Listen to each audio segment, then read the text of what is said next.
In the grand tapestry of Japanese history, the samurai stands as an icon of martial prowess, unwavering loyalty, and stoic honor. We picture a warrior clad in intricate armor, a katana at his side, a figure defined by the masculine code of Bushido. But this image, as powerful as it is incomplete. It overlooks a different kind of warrior, one whose story is often relegated to the footnotes of history or dismissed as mere folklore. The female warrior, the Onna-Bugeisha. These were women of the samurai class, trained not just in the arts of poetry and music, but in the deadly arts of war. They were protectors of their homes, masters of the naginata, and keepers of a warrior's honor. For most of history, their battlefield exploits have been a whisper. But in the twilight of the samurai age, during a bloody civil war that tore Japan apart, one woman's story became a roar that still echoes through the ages. Her name was Nakano Takeko. She is a figure shrouded in both legend and verifiable fact. The tales surrounding her are epic, with some claiming she single-handedly took 200 enemy heads in her final battle. It's a staggering number, the kind of myth that builds around heroes. But the truth of her life, the real story of her sacrifice, is in many ways even more compelling than the legend. This is the story of a woman who, faced with the end of her world, chose to meet it not with tears, but with a blade in her hand. It is the true story of Nakano Takeko, the last of the great female warriors. Imagine a world in turmoil. For over 2.5 centuries, Japan had been ruled by the Tokugawa shogunate, a military government that enforced a strict peace under the samurai class. But in the mid-19th century, this old world was shattering. Foreign ships, the so-called black ships from the West, had forced Japan's doors open, bringing with them new technologies and new ideas that threatened the very foundations of the shogun's power. A seismic political shift was underway. A powerful movement arose, rallying under the banner of Sano Joy, revere the emperor, expel the barbarians. They sought to overthrow the shogunate and restore direct political power to the Emperor Meiji.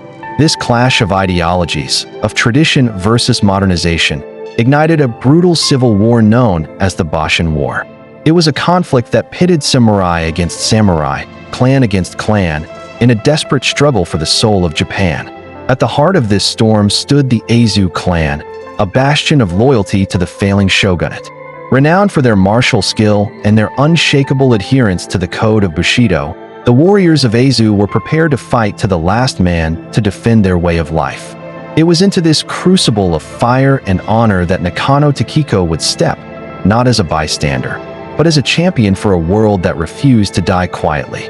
Nakano Takeko was not born into the heartland of the Aizu domain, but in the bustling metropolis of Edo, the city we now know as Tokyo, in the year 1847. She was the firstborn daughter of Nakano Heinai, a respected official who served the Aizu clan in the shogun's capital.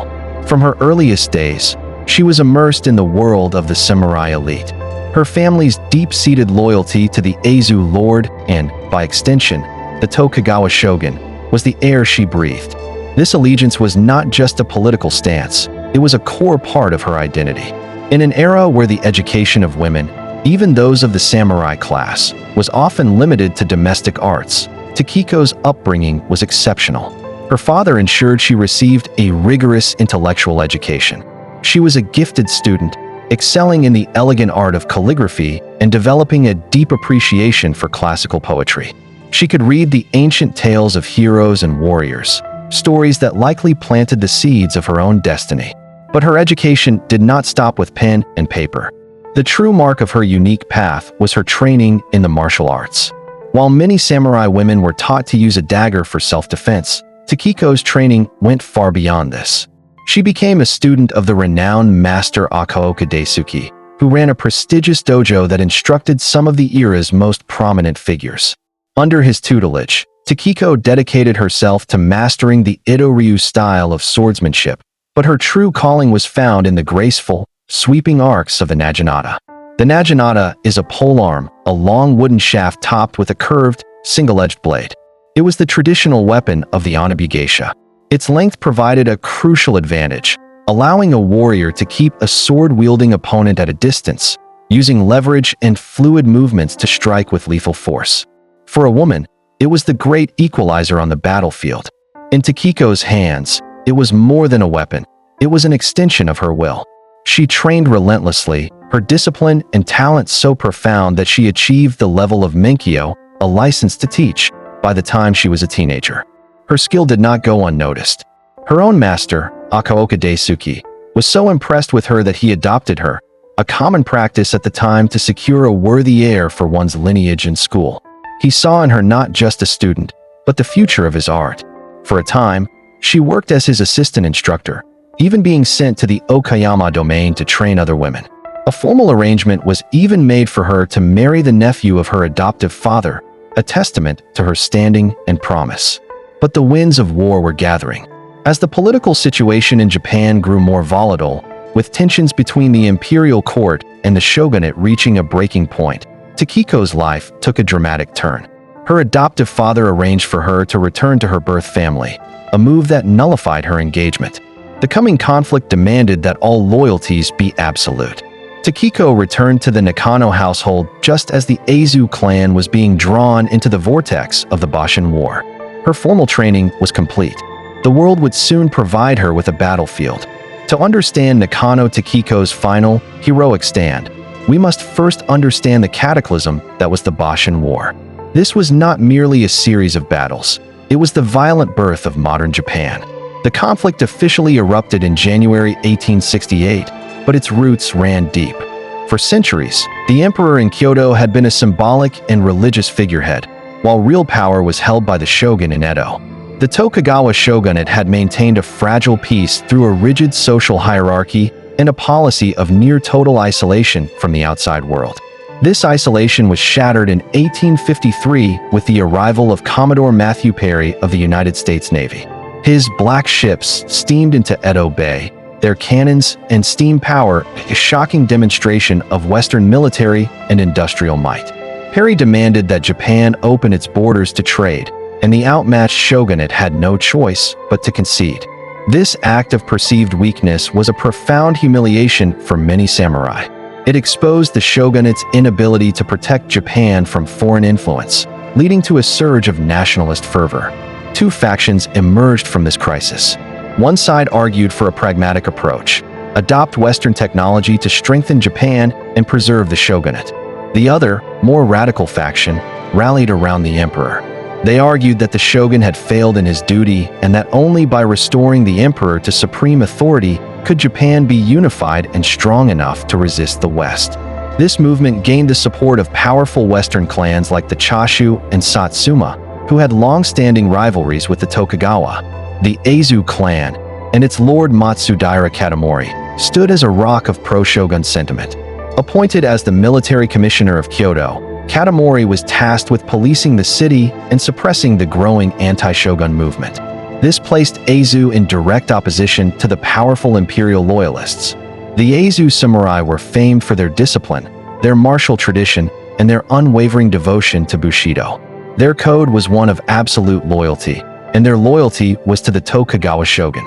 When the shogun, Yoshinobu, finally abdicated in late 1867, and the emperor declared the restoration of his own rule, the stage was set for war. The newly formed imperial army, a modernized force armed with Armstrong guns and Spencer repeating rifles, quickly gained the upper hand against the more traditionally equipped shogunate forces. Battle after battle went against the Tokugawa loyalists. As the imperial forces pushed north, their ultimate target became the heartland of the staunchest opposition, the Aizu domain. For the people of Aizu, this was more than a political struggle. It was an existential threat. They were branded as enemies of the court, a label that essentially marked them for annihilation. They knew that defeat meant the end of their clan, the confiscation of their lands, and the complete destruction of their way of life. They were fighting for their homes, their honor, and their very identity. It was a fight to the death, and as the imperial army marched toward their castle, every single person in Aizu, man, woman, and child, would be called upon to make a stand. In the autumn of 1868, the war arrived at Aizu's doorstep. The bulk of the clan's professional samurai army was engaged elsewhere, trying to halt the imperial advance in other parts of the country. This left the domain's capital, Aizuwakamatsu, perilously exposed. The defense of the region fell to a skeleton crew of remaining soldiers, reservists, and the very young and very old. As the massive imperial army, numbering in the tens of thousands, swarmed into the valley, a sense of doom descended upon the people. Inside the town surrounding Tsuruga Castle, the women of the Aizu clan faced a grim reality. According to the samurai code, their role in a siege was clear. They were to provide support from behind the walls, cooking food, making cartridges for the guns, tending to the wounded, and extinguishing fires. And if the worst came to pass, if the castle walls were breached and defeat was certain, they were expected to perform jigai, ritual suicide, to avoid the dishonor of capture. Their duty was to die with honor, not to fight. But Nakano Takeko was not one to stand by and wait for death.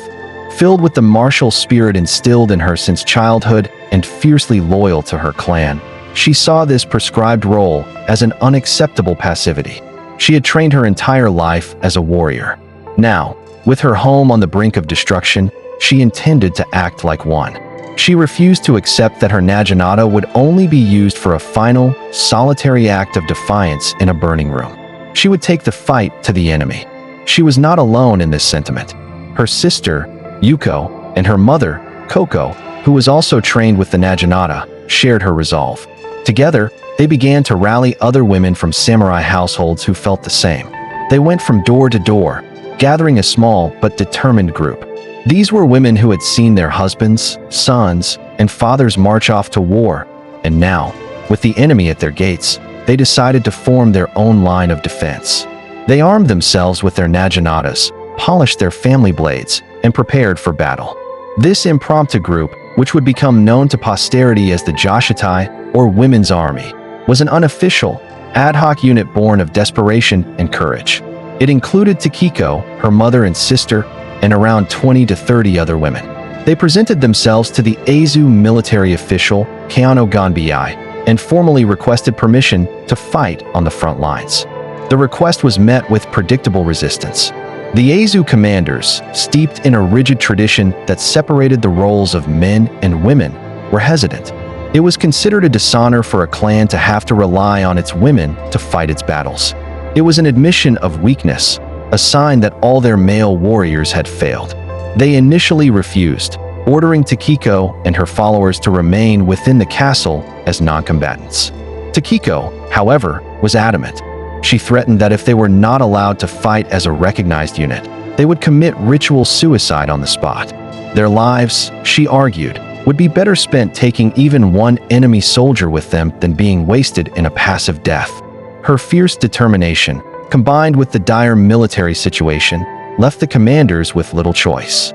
While they never formally integrated the Joshitai into the main army, they acquiesced. Takeko was named the leader of the unit, and they were permitted to join the defense. This small band of female warriors, bound by a shared sense of duty and defiance, prepared to make their last stand. The battle for Aizu had become a chaotic, desperate struggle. As the imperial forces pressed their attack, the fighting devolved into a series of fierce engagements in the streets and at the approaches to Tsuruga Castle. The Joshitai, under the command of Nakano Takeko, was deployed to help defend the Yanagi Bridge, a critical choke point on the road to the main castle gate. A contingent of Aizu troops was already there, attempting to hold back a much larger imperial unit from the Ogaki domain. These enemy soldiers were armed with modern, Western-made rifles, and their relentless fire was taking a heavy toll on the defenders. Takeko and her band of roughly 30 women arrived to this scene of smoke, blood, and the constant crack of gunfire. They were a startling sight. Women dressed in the traditional hakama trousers of a martial artist, their hair tied back, armed with the archaic naginata in the face of a modern army. They were a living embodiment of the old Japan confronting the new. Seeing the Aizu defenders faltering, Takeko made a bold decision. A defensive stand would be suicide. Their only chance, their only way to make a meaningful impact, was to attack. With a powerful cry, she raised her naginata and led the charge directly into the enemy line. The Joshitai followed, a wave of defiant courage surging across the bridge. The imperial soldiers, who had been methodically firing from a distance, were stunned. They were trained to fight against other soldiers with rifles, not to be charged by a group of furious women wielding massive polearms. The shock of the attack momentarily broke their discipline. This was the opening Takeko needed. She plunged into their ranks, a whirlwind of deadly grace. The naginata, in the hands of a master, was a terrifying weapon up close. She spun and lunged, the blade a blur. Legends born from this moment claim she cut down 200 men, a number that reflects the sheer terror and awe she inspired rather than a literal count. But the historical truth is no less heroic. Accounts from the battle confirm that she killed at least 5 or 6 enemy soldiers with her own hands, fighting with a ferocity that stopped the imperial advance in its tracks. Her Joshitai fought alongside her, their blades carving a space of desperate valor amidst the chaos. For a brief, glorious moment, the women of Aizu held the bridge. But their courage could not overcome the vast disparity in technology. As the imperial troops recovered from their initial shock, they fell back and regrouped, bringing their rifles to bear. They unleashed a volley of fire into the charging women. As Takeko pressed her attack, a bullet struck her squarely in the chest. The impact was devastating. She fell, knowing instantly that the wound was mortal. Even in her final moments, her mind was on her honor as a samurai. The greatest prize for an enemy soldier was to take the head of a formidable opponent as a trophy. The thought that her head would be claimed by the men who were destroying her home was unbearable. Gasping for breath, she turned to her sister, Yuko, who was fighting near her side. She gave one last, heartbreaking command: "Cut off my head and bury it. Do not let the enemy take it." It was an act known as kaishaku, the duty of a second to end the suffering of a samurai performing seppuku. But here it was a final, desperate act to preserve honor on the battlefield. With tears streaming down her face, Yuko complied. She drew her blade and fulfilled her sister's final wish. As the battle raged around them, Yuko and another woman retrieved Takiko's head and body, retreating from the bridge to ensure she would not become a spoil of war. Nakano Takeko, warrior of Aizu, was dead at the age of 21. Nakano Takeko's charge did not win the battle. The Joshitai was forced to retreat, and the Battle of Aizu ended in a crushing defeat for the clan. Tsuruga Castle fell after a month-long siege, and the Aizu domain surrendered. The Boshin War concluded shortly after, cementing the victory of the imperial forces and heralding the Meiji Restoration.